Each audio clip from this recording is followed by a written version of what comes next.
put your mind to one thing, like you stick to one industry, you stay consistent, you stick to one channel, like whatever it is, right? Whether that's growing a TikTok account, whether that's growing a YouTube account, whether that's like you're going to focus on one certain industry, like sticking to that thing and just learning everything about that industry, being like the expert in that and doing that for years. Like we've only been doing this, like you mentioned, like 18 months is really when we both like started and got into this world. It's like, what does that look like, 3 years, 5 years from now? It's just so exciting. It's insane, dude. The ability, I mean, my vision is becoming much more clear, but just the ability to really monetize at a really high level is becoming very, very obvious to me. And it's helping me to serve my clients better as well, right? Because a lot of the times, I work with a lot of people who are business owners, but they're newer in the space, right? Building digital products. Some are coaches, consultants, a couple agencies, affiliate marketers. They're newer in the space. And a lot of people initially have limitations, right? Where they're like, yeah, hopefully I can hit, 10K months, right, in the next year.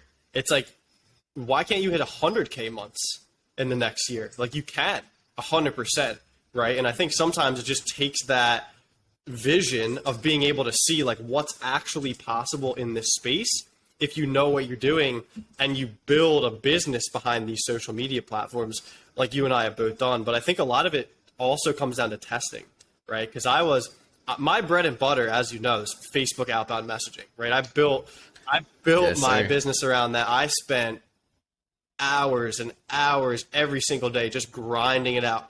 Facebook groups, getting banned from Facebook groups, getting blocked from everything on Facebook. We still have a huge presence on Facebook. And then I jumped over to TikTok. I was like, oh, TikTok, this is a lot easier than spending time in the DMs all day long, right? And then, organic reach dropped, and then I hopped off of TikTok, then I hopped back on. I was on Pinterest, we're doing YouTube, so both you and I have tested everything out essentially.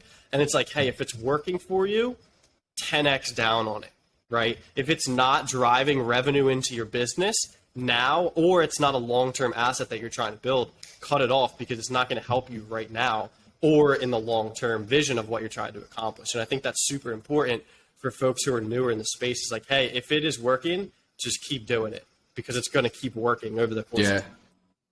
I agree. And I think a lot of times, like, I know I've done this before, you've probably done this before, a ton of people do this, is like trying to bite off more than what you can chew and trying to, like early on, it's like I'm trying to, be on TikTok. I want to be on YouTube. I want to be on Instagram. I want to have this one offer. I want to have another offer. And it's like most of that stuff is just noise, right? Like if I take my business like from a high level, it's like, okay, where's all the traction coming from, right? Like what, like one or two products and services do we offer that's like generating 90% of the revenue? Same thing with leads. Like where are 90% of the leads coming from? It's like, okay, how do I just double down on that stuff?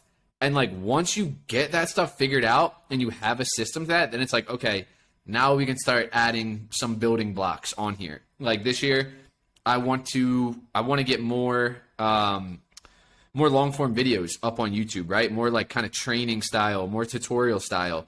But that's something a year ago, I think it would not have been the best use of my time.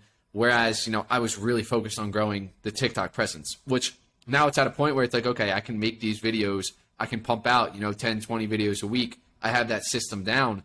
And now it's like, okay, how do I add these little building blocks on now that I know are going to move the needle for me? Yeah, I agree 100%. And it comes back to that testing, right? Because you and I were both initially in these phases like a year ago at this point where it's like we were making like a lot of YouTube videos. Now, that's good because we have some assets there, but all the YouTube videos that I made a year ago are not even relevant to what I'm doing today, right? For the most part, right? And I'm at a point now where I'm similar to you. I'm like, all right, I'm going to start to put a little bit more focus on YouTube as a long-term asset, right? But for some of those folks who are in the newer beginning stages, YouTube, if you're looking to generate leads and generate revenue now, YouTube is not your platform. You know what I mean? If you're looking to build a broader audience for the long term, absolutely get onto YouTube. but dial in your systems first. Maybe make a couple trainings, like you said, on YouTube that are going to be relevant for your audience, but figure out a way that you're going to be able to actually bring traffic into your business and craft some sort of offer for your business that you can actually sell and scale that's getting people results.